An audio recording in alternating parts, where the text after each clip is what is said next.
Hello, and welcome back to the lecture series. My name is Professor John Eicher, and the title of today's lecture is Modernism.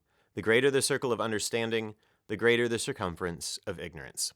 And this abbreviated lecture serves as a bit of an interlude between the concepts that we've been talking about up until this point, including the Enlightenment, Romanticism, imperialism, nationalism, and industrialization, and what we will be talking about when we turn to the 20th century next lecture. So by the end of the 19th century, the Enlightenment was already about 100 years old, and people were starting to see its edges. They were starting to see where its logic was maybe falling apart a little bit. Because these Enlightenment philosophers believed that rationality, objectivity, science, and technology will civilize the world, and everything will get better forever. But as we moved out of the Enlightenment and into the Romantic period, remember after all the violence of the Napoleonic Wars and so forth, those Romantic artists said, well, didn't you read Frankenstein? Because even though humans might have good intentions and good science and good philosophies, those abstractions sometimes don't quite pan out in the real world the way we would have hoped them to. And so, in the late 19th century, people had this feeling that maybe they're on the edge of a dream, if we can still harness and guide these changes towards something better, or perhaps a nightmare, where everything that we've built over the last 100 years kind of falls apart. So the 50 years before 1914, the beginning of the First World War, saw constant social and political change, revolutions, nations, empires, and expanding technological and bureaucratic systems like railroads, corporations, and empires, which created an abstract world beyond individual comprehension or collective objectivity. Westerners, therefore, started to question the ideas of reality and truth, permanence and progress. And by permanence, I mean there are fixed, rational explanations of human and natural phenomena. Their causes and consequences can be discovered, described, and documented as reality. There's this idea during the Enlightenment that if you came up with specific factual concepts, that they would be reliable forever and always. And so you have artifacts such as the encyclopedia, which was meant to gather all of the information available about specific topics, write it down, and then that would be the truth of it. And by progress, I mean this idea that Western civilization can improve humanity by discovering and applying universal, objective, and comprehensible truths to society and the world. And so, of course, this is another Enlightenment project. The idea that you can discover and define things like natural rights, which was John Locke's particular interest, or Newton's laws, these laws about the physical world that are always and universally true. And so with these two things placed into question, people felt very insecure. They felt like big things were moving fast into the unknown. In 1869, neurologists diagnosed a new condition called neurasthenia, which attributed anxiety, depression, and fatigue to the stress of modern society. This idea that I am physically content, but why do I always feel so unsettled? And in 1924, British author Virginia Woolf wrote, "On or about December 1910, human character changed. All human relations shifted, and when human relations change, there is at the same time a change in religion, conduct, politics, and literature." This is an arbitrary date, but it's not an arbitrary observation for those living through this dynamic period. In short, between about 1870 and 1914, Westerners discovered that the greater the circle of understanding becomes, the greater is the circumference of surrounding ignorance. This paradox that the more we know, the less we actually know. And in a word, this paradox could be called modernism. Now, modernism is not an event so much as a frame of mind. It emerged between the 1870s and the 1910s, and it remains with us in many ways to this day. And the idea is that since there's no objective reality or universal truths, modernism affirms the power of humans to experiment and reshape themselves, society, and the environment. Perpetual change is the only permanent feature of modern life. Do you remember this distressing quote from my lecture on the Reformation and the Renaissance? All that is certain is that nothing is certain. But constant change may be guided towards a better future. The Enlightenment might be gone, but better ways of living, via politics and technology, and above all, experimenting with those things, are still possible. So the arguments that I'm putting forward today are: modernism holds that everything is subjective, not objective. Everything is relative, not permanent. Humans and their systems are inherently irrational, not rational. There are no universal truths, only situational truths. So we should embrace experimentation. There is no turning back anyways. The second thesis is that the ideas of the long 19th century, 1789 to 1914, basically the beginning of the French Revolution to the start of the First World War, birthed the realities of the short 20th century, the beginning of the First World War to the end of the Cold War. And these ideas were individualism, relativism, communism, totalitarianism, fascism, automation, eugenics, and nuclear power. So, who are the trailblazers in this shift towards modernism? Well, Western certainties about humans and their societies were undermined by two figures in the mid-1800s. And these are the figures that I chose. Other historians would probably choose other people to focus on. But Charles Darwin, I think, is a fundamental figure here because he conceived of these ideas of natural selection and evolution and argued that humans were neither sacred nor special, but simply a fleeting segment of a never-ending evolutionary course, this impermanence of evolution. And Karl Marx, a German philosopher who conceived of communism, and he argued that social classes are not natural or God-given, they are created by humans and they can be changed by humans. So once again, this very dynamic idea of how history unfolds. So if the Bible isn't true, and the condition of humanity and society is relative to its time and place, then what of morality, psychology, the law, art, and time and space itself? Well, the early adapters of this sort of shift in Western philosophy are these individuals right here, and we're going to be talking about each one of them in turn. When we talk about philosophy, we're going to be talking about Friedrich Nietzsche, who held that human morality is subjective. With science, we're talking about Albert Einstein. Time and space are relative. Psychology, Sigmund Freud. Humans are irrational. Bureaucracy, Franz Kafka. Bureaucracies are irrational. Society, W.E.B. Du Bois. Social relations are subjective.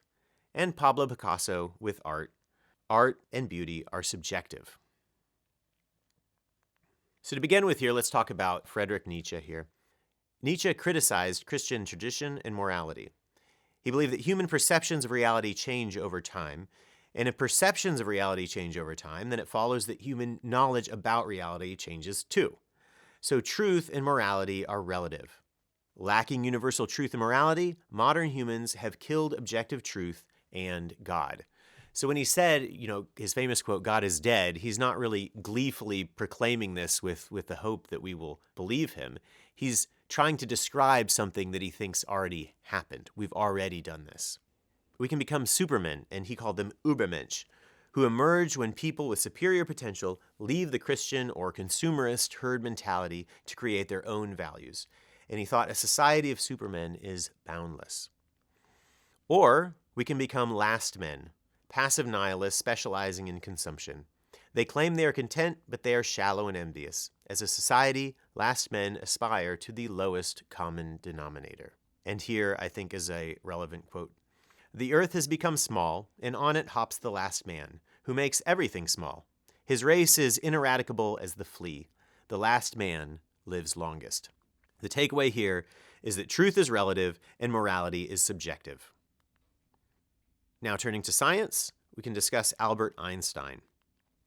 Einstein critiqued Newtonian physics and its constant universal laws via his theories of specific and general relativity. So Newton imagined the existence of a force which draws bodies together, and he called it gravity. He described the consequences of gravity, but he couldn't describe its causes. Einstein did, and it wasn't particularly reassuring. You see, Einstein argued that space and time are interwoven and can be manipulated.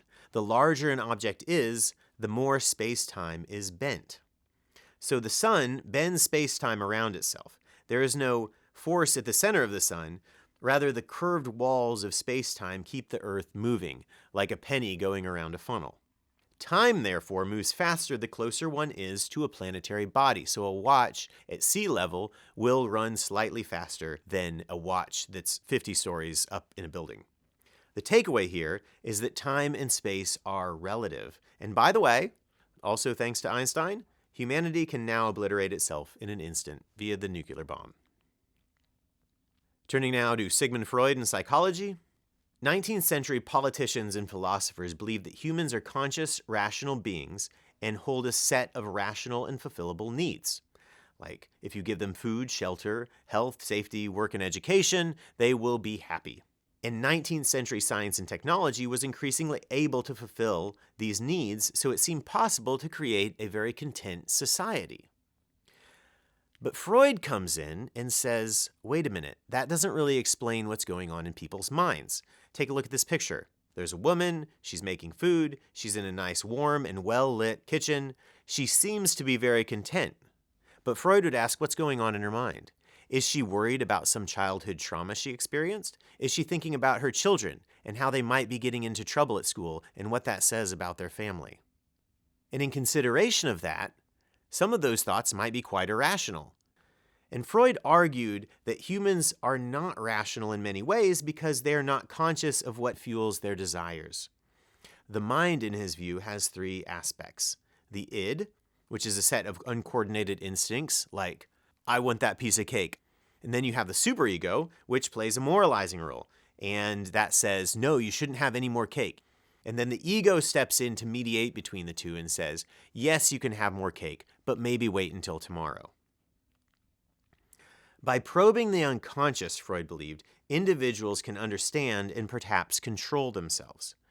But by exploiting the unconscious, as Freud's nephew did, his name was Edward Bernays, and he basically invented the concept of public relations, governments and corporations can understand and control individuals. The takeaway here is that humans are individually and collectively irrational, and their irrationality can be manipulated. Turning now to society, we look at W.E.B. Du Bois. He was the first African American to earn a doctorate, and he co-founded the NAACP.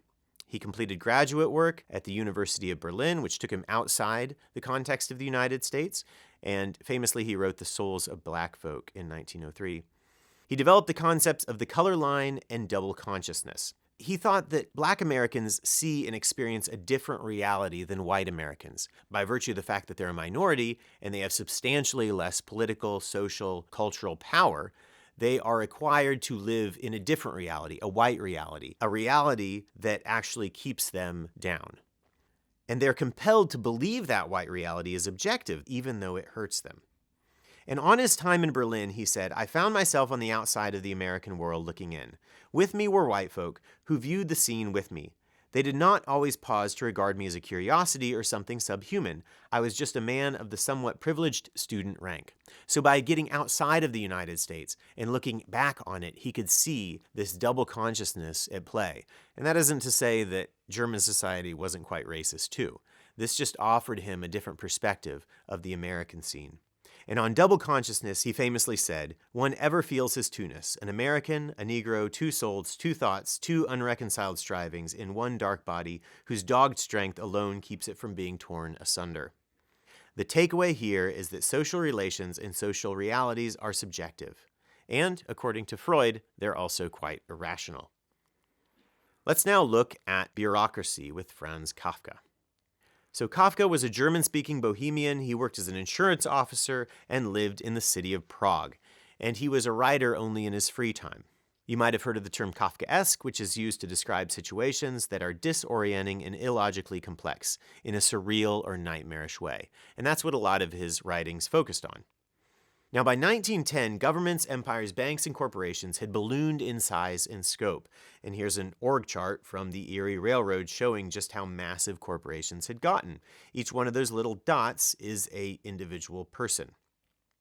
And workers were feeling increasingly isolated from what they produced, especially if those products themselves were abstract, like insurance. Kafka worked in an insurance company. What is insurance exactly? You can't hold it or feel it. It's an abstract idea. And city dwellers especially were socially isolated and individually alienated. So in 1925, he publishes The Trial, which tells the story of a man who is arrested and prosecuted by a remote authority. His crime is never revealed, and he's given his freedom throughout the book, but he lives in continuous fear of punishment, and eventually at the end, he's executed. And the authority in the book is never something he can approach. It's not a person or a council. It's this bureaucratic apparatus. It's sort of like when you call a company to get a bill adjusted and you're sent through an endless phone maze. You're always kept waiting for justice, but you never know exactly when it will come or if it will come. And his crime is not based on ethics, but it's simply based on whatever authority deems economically or politically rational. There is no morality in this world. There's only legality. And for more on that, you might want to look at Max Weber. The takeaway here is that human systems are irrational and modern life is alienating. Finally, we turn to art with Pablo Picasso. Now, the ideas about art and beauty that informed Western artists up until the late 19th century took as a touchstone the Greek philosopher Plato and his idea of two realities. There's a physical world of real forms and a non-physical world of ideal forms. And here you see an individual looking at the shadow of a bird on a wall. And they are perceiving the physical world of real forms. It's not perfect, it's a shadow of ideal form that is actually behind the man that he cannot see. And so art critics believed in the late 19th century that good art should aspire to ideal forms. And 19th century industrialization made that increasingly possible. You could turn out perfect products one after the other. Modernist artists rejected both ideal forms and objective standards. They embraced subjective impressions of reality. And so you have the birth of several art movements. One of them is called Impressionism. Impressionism tries to portray subjective or fleeting impressions of the world, like the sun-dappled scene here in this Renoir painting, or Vincent van Gogh's Starry Night. It's trying to capture the wonder and beauty of the night sky rather than a picture of it literally. Expressionism, another artistic movement. Here, subjectivity distorts the world for emotional effect. These individuals in these paintings don't really look like this, but it is how they are feeling. It's their expression. And finally, Cubism, which depicts objects from multiple viewpoints and incorporates non-Western notions of beauty. Concerning multiple viewpoints, take a look at Marcel Duchamp's Nude Descending a Staircase. Now, it looks like a jumble of different lines, but if you look closely, you can see the movement as the person is descending the staircase. Duchamp wanted to show basically the subjectivity of motion. People are always moving, and you can't necessarily capture them. Our viewpoint of other people is always a bit subjective. And then in consideration of incorporating non-Western notions of beauty, we have this example from Pablo Picasso. And this painting is called Les Demoiselles d'Avignon, which shows women standing in a brothel. Now, nudes were not scandalous in the late 19th century, so the strange and compelling thing for people was not the subject's nudity, but rather the individuals on the right with African and Pacific Island masks on their faces. Picasso was intrigued by non-Western art after he visited the Trocadero in Paris and recognized the beauty of these objects. And if we can recall our imperialism lecture, the art he was looking at was the art that Western countries stole from imperialized lands, and when Picasso later reflected on his visits, he wrote, "Men made these masks to overcome their fear and horror by giving it a form and an image." So with these paintings, I think he wanted to emphasize the unconscious horrors lurking at the heart of Western society, and by proxy, the horrors of imperialism, and even in a prescient way, the horrors yet to come in Europe's 20th century. Finally, this painting shows two more things. First, it shows that art and beauty are subjective and relative to culture. And two, it pointed the way to the 20th century phenomena of globalization and blending of cultures. So each movement reflects alienation from society or a detachment from reality, and both of those concepts are on display here in this painting by Manet. And in late 19th century Paris, this woman is not only selling drinks behind a bar, but she's also selling herself. And she actually appears twice in this painting because she's standing in front of a mirror. And in the mirror, we see her being propositioned by a man. We can't see her face, but she is leaning towards him, showing that she's interested. The picture of her facing us, we're actually seeing her true feelings about that encounter. She looks dismayed. She looks a little despondent. And so we see on full display here this sense of alienation and detachment. The takeaway to all of this is that art and beauty are subjective and modern life is alienating. In sum, the takeaways from the foregoing individuals are: truth is relative and morality is subjective, according to Friedrich Nietzsche. Einstein held that time and space are relative. Freud argued that humans are individually and collectively irrational. We learned from Kafka that bureaucracies are irrational and morality is relative. Du Bois held that social relations and social realities are subjective. And Picasso showed us that art is subjective. So time and space are relative, yes, Einstein, but so too was the spread of modernism. And what I mean is that before World War I, only urban educated elites at odds with society, in other words, the avant-garde, realized modernism's profound challenges and potentials. After all, more than 50% of Europeans lived in rural areas, and many were still peasants. 95% or more Europeans were religious. Churches, universities, most politicians, and most publishers and critics totally rejected modernism. So even though these individuals were writing and creating these things, it doesn't mean they were immediately popular. Now, concerning the tastemakers of the day, the bourgeoisie, that middle and upper middle class, they're intrigued by and frightened by modernism because it challenged the naturalness of their social status. These middle and upper class individuals wanted to believe that progress isn't just random or subjective, it moves society from worse to better, and lo and behold, they're the best. But let's see you rationalize this. This is a painting of vets playing cards after the First World War. It's a very grotesque picture meant to underscore the irrationality of that war, that absurd and irrational war that we'll be talking about in the next lecture. The moment that Westerners realized maybe they're not as civilized and rational as they thought they were. So modernism presents great challenges, but also great potential. The challenges are that nothing is fixed or permanent, there are no universal standards, humans are irrational, the modern world is constantly in motion, from truth and morality to transportation and communication to news and information. But there are potentials here. If truth is malleable and God is dead, then humans can control their own destiny. And that sentiment is going to propel us through the 20th century, and it's going to lead to developments like eugenics, fascism, communism, and consumerism. To recap our theses, I will leave them up here on the screen. Once again, thank you very much for listening to this lecture.